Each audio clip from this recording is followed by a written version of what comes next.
Hello my Rosy readers, welcome back to my channel, back to another speed build and a special little book review.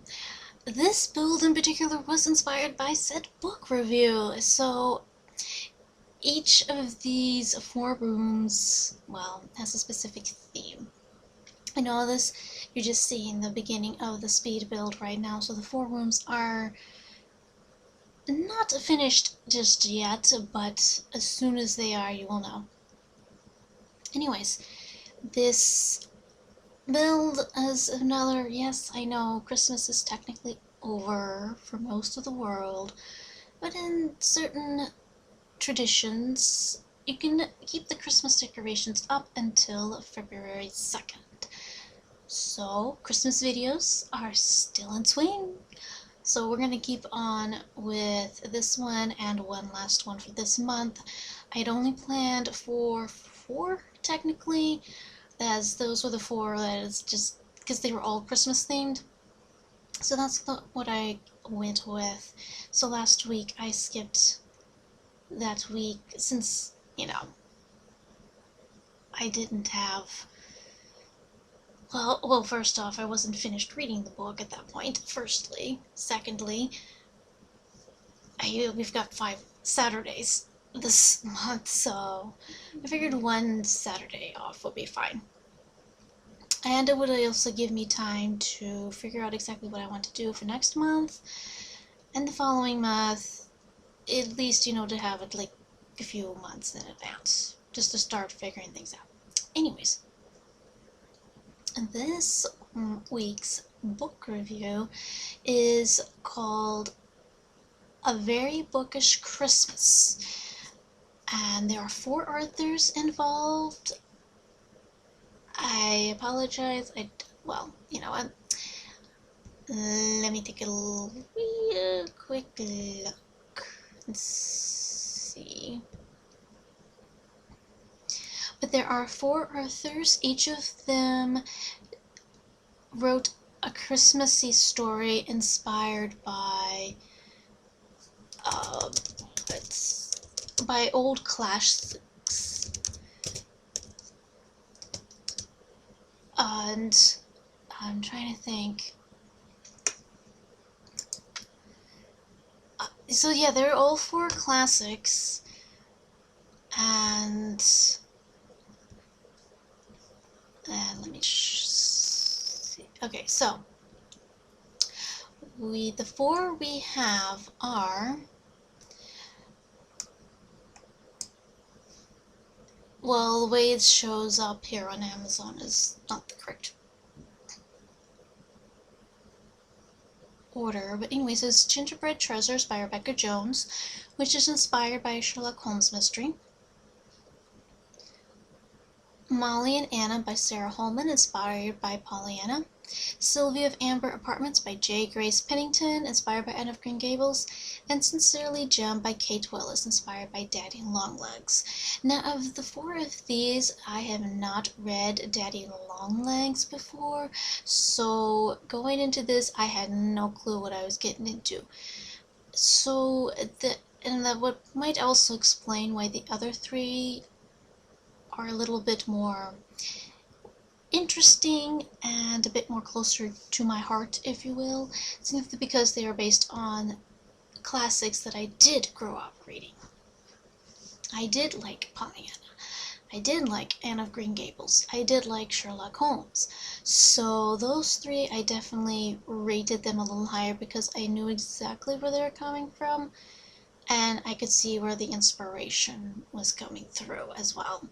So I enjoyed that one a little bit more than Sincerely Jem, because like I said, I never read Daddy Longlegs. And despite that, I still enjoyed Sincerely Jem. It was nice and fun and cute and all that. I will make this real quick. One of the reviews in the book said, "Oh, it doesn't make sense how she would find this pen pal of hers who was also a Christian and all this," and I'm just like, it's because she asked the male woman to find her a pen pal, and the male woman knew exactly what type of a person she needed to would be a good pen pal with, because the male woman knew them both, and since she knew them, they're both going to be Christian. So it's like that the chances of that do in fact are kind of slim, but since this was put together by the male woman, the chances were higher because the male woman knew the pen pal was Christian. So,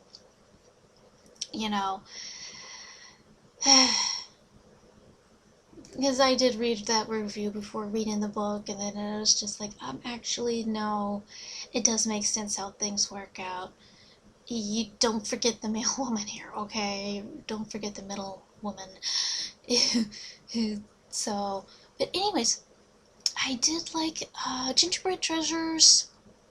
It's been a while since I read the Sherlock Holmes mystery that it was based on, and I don't quite find it that memorable. Well, I mean, not Gingerbread Treasures itself, but the mystery it was based on.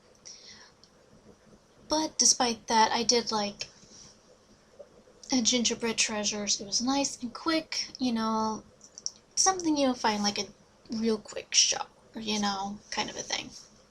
But it was fun. It was,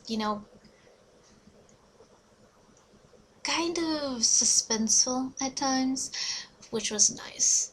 And then Molly and Anna was really sweet and just really hits you in the heart. But it was really good, and it really spoke about a lot of, issues as well. So it was really good. Sylvie of Amber Apartments, I think, really hit closest to home, because just like with Anne of Green Gables, I have had a fascination. Well, like with Sylvie, okay, so Sylvie has a very big fascination with Anne of Green Gables, and for me, it's been Peter Pan. I don't go to the lengths that she did with her fascination, but the message in that story just really hit home, and it's like, yeah, that's something you would have definitely figured out from this mystery. Sorry, not from this story. And then, of course, like I already mentioned, Sincerely Jem was really nice and interesting. Just a quick note, if you don't like a lot of your stories being told in letter format, and this story might not be for you. So, just to let you know. Anyways, back to the build, since we've only got a few seconds left here.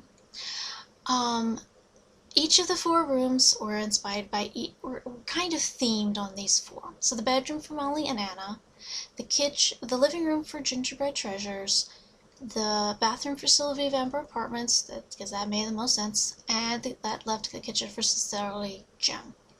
So yeah, I worked it as best as I could, but it did what I could. Anyways, we are getting to the end here, so I better let you guys go. Thanks for stopping by. Have a wonderful day. All you holy innocents, pray for us.